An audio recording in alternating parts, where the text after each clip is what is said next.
श्रद्धा से किया जाता। ये किसी कवि ने हमको आज सुबह से भेजा, हमको बहुत अच्छा लगा पढ़कर। उन्होंने लिखा, श्रद्धा से यदि श्राद्ध करो तो घर पावन हो जाता है।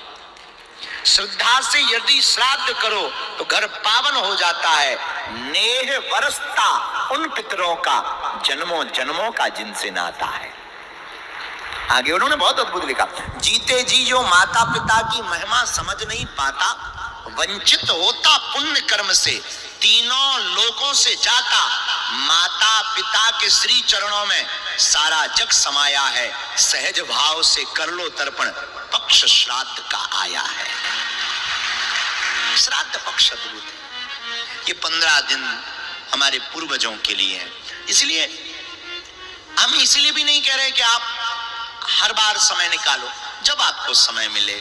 जिस वर्ष में गया की बहुत महिमा है। यहाँ विष्णुपाद है, प्रेत शिला है। माता जानकी जी ने भी, प्रभु श्री राम ने भी यहाँ पर पितरों के लिए पिंडदान दिए। पूर्वजों के लिए श्रद्धा उत्पन्न करना हमारे ऊपर पूर्वजों की बड़ी कृपा है, बहुत कृपा, बुरा ना मानना। वर्तमान समय में जितने भारत के और दुनिया के लोग हैं, जिन जिन समस्याओं से घिरे हैं, हमारा ऐसा मानना है, आपका क्या मानना है हम आप पर थोप नहीं रहे, हमारा ऐसा मानना, वर्तमान समय में जितनी भी विपत्तियों का सामना मनुष्य जाति कर रहा, उसका प्रथम कारण पितरों की रुष्टता है। पहला कारण पितरों की रुष्टता है। पितरों के प्रति श्रद्धा उत्पन्न करके पिंडदान करना, उनके लिए मोक्ष के लिए प्रार्थना करना, भोज करवाना, नियम करना, व्रत करना, सत्कर्म आदि सत्संग आदि कराना परम कर्तव्य है। जो भी पुत्र अपने पूर्वजों के निमित्त श्राद्ध से, श्रद्धा से श्राद्ध करवाएगा, वही पुत्र कहलाने लायक होगा। पुत्र का, अभी हमारे पूज्य गुरु भाई कितनी अद्भुत बात बोले, पुत्र का धर्म ही है, पुत्र होने का अर्थ यही है, अपने पूर्वजों के लिए श्राद्ध करना। ये पुत्र का धर्म है। पुत्र का धर्म है मुखाग्नि देना। अच्छा, पुत्र का इतना बड़ा धर्म नहीं है कि संपत्ति बंटवाना। नाम तुम पिता का, नाम पिता का, संपत्ति पिता की, मकान पिता का, मजे तुम मार रहे। अब आपका कर्तव्य क्या है? ऊपर से पिता को कई बार तुम वृद्धाश्रम छोड़ देते हो, दुत्कार देते हो, डांट देते हो, माँ को भी डांट देते जिसने जन्म दिया, जिसने पालन पोषण किया, उल्टा बोल देते हो। जरा विचार करना, तुम्हारे लिए माँ बाप ने इतना किया, तुमने क्या किया? एक बार सोचना, थोड़ा सा आत्ममंथन करना। तुम्हारे लिए माँ बाप ने इतना किया, तुमने क्या किया? तुम्हारे लिए तुम्हारे परदादा ने अपने कुल और गोत्र को बचा करके रखा, तुमने क्या किया? तुम्हारे पूर्वजों ने वर्ण संकरी संतति से तुम्हें बचा कर रखा, तुमने क्या किया? तुमने अपने पूर्वजों के लिए क्या किया? तुमने अपने पिता के लिए क्या किया? इसका मतलब ये नहीं बहुत से लोग गया जी में पिंडदान करके जाते हैं, पर सब अब तो हम गया जी हुआ है। गया में पिंडदान करने का मतलब ये नहीं कि अब आप ऋण से मुक्त हो गए। कभी भी पूर्वजों के ऋण से आप मुक्त नहीं हो सकते। आपने यहां कर लिया, बहुत अच्छा किया कि आप गया जी आ गए, ब्रह्म कपाल भी जा सकते हो। और नहीं है समर्थता, घर पर प्रति श्राद्ध पक्ष में भंडारा, दीनहीनों को दान, प्यासे को पानी, भूखे को भोजन, भूदेवों को बुला करके भगवत चर्चा करना, सुंदर कांड का पाठ करवाना, थोड़ा सा दान पुण्य करना, थोड़ा सा पितरों को याद करके श्रद्धा से उनको धन्यवाद देना। और बुरा मत मानना, हम एक पक्ष में थोड़ा नहीं है। मरने के बाद तुम अगर पिता को गंगा पहुंचाओ तो कोई बहुत बड़ी बात नहीं। जीते जी गंगा जल पिलाओ करवाए जाते हैं। किसको किसको? पहला गाय, गौ माता को भोजन क्यों करवाया जाता? गौ माता के भोजन देने से सभी देवताओं को भोजन पहुंच जाता है। बोलो गौ माता की। दूसरा स्वान, स्वान। अच्छा, स्वान को भोजन क्यों दिया जाता है पितृपक्ष में?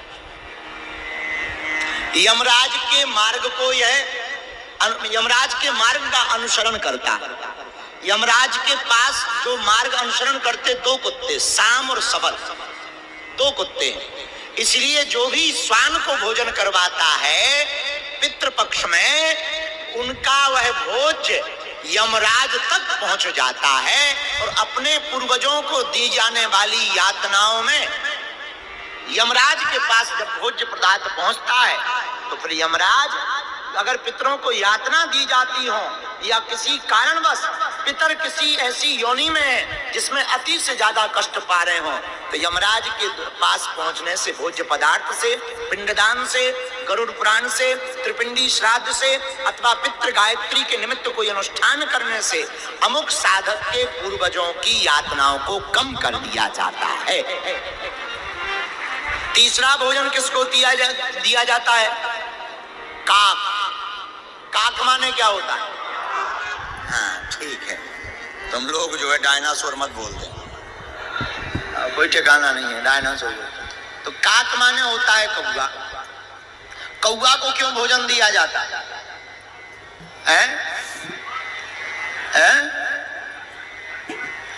कौवा का ये गुण है, वो सबको मिलकर के खाता है, सबके साथ मिलकर के खाता है, ये तो ठीक है। पर किसका प्रतीक है कौवा?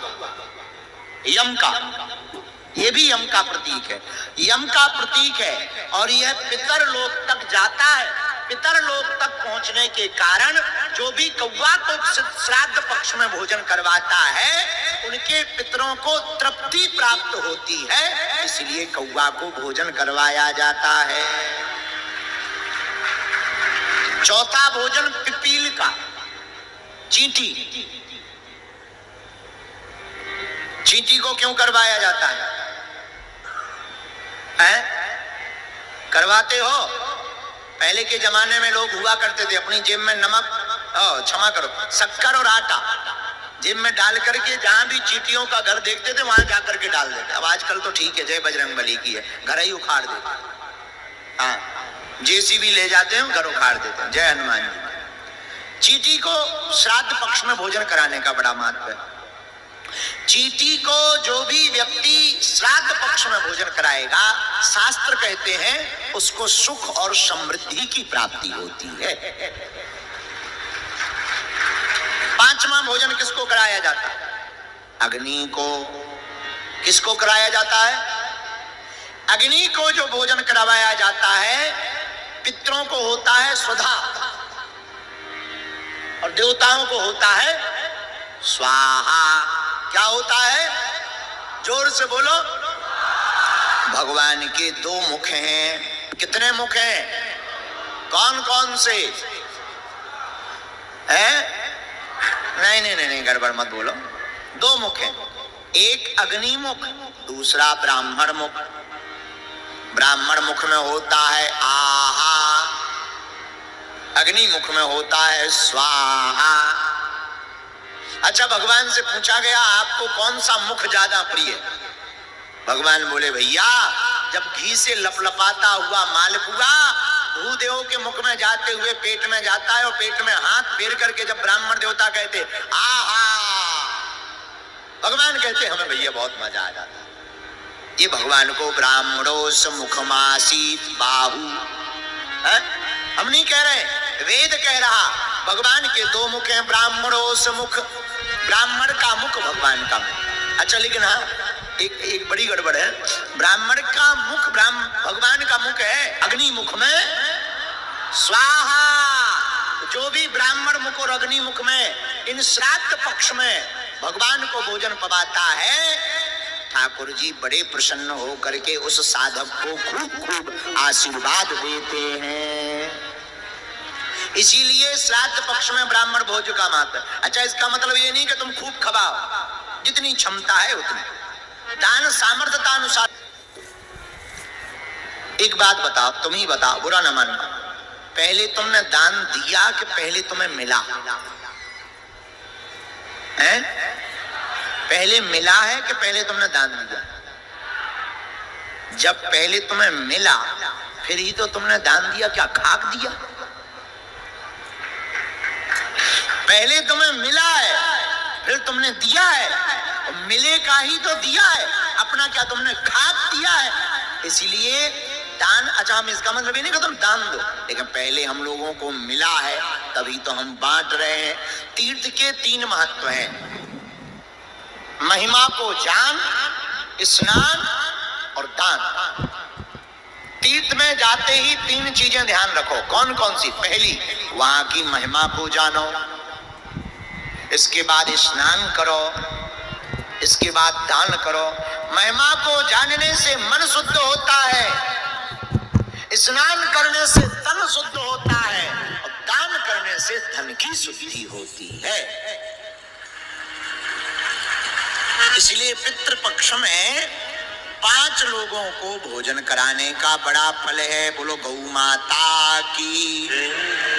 गौ, किसी को पितृदोष लग गया हो उसके उपाय क्या क्या है? त्रिपिंडी श्राद्ध, पितृ गायत्री, तीर्थालयों में दान, दीनहीन को भोजन, भूखे को भोजन, प्यासे को पानी,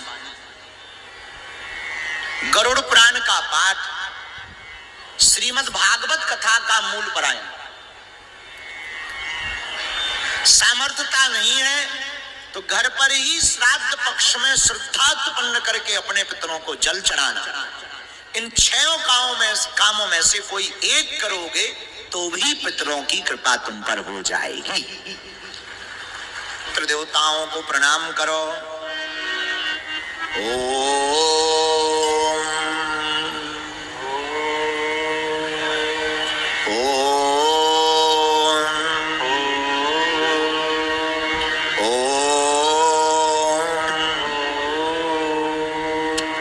मन अपने पूर्वजों को, पितृजनों को, भूले बिसरे पितृजनों को प्रणाम करो, उनसे प्रार्थना करो। हम आपके चरणों में अपनी श्रद्धा अर्पित कर रहे हैं। श्राद्ध पक्ष में हम ठाकुर जी की जो भी वाणी को सुन रहे हैं, प्रभु की वार्ता को सुन रहे हैं, जो भी पुण्य सत्कर्म कर रहे हैं, कृपा करके स्वीकार करो। सभी पूर्वजों की हम सब पर कृपा दृष्टि बनी रहे, उनकी छत्र छाया बनी रहे, उनकी महती कृपा बनी रहे।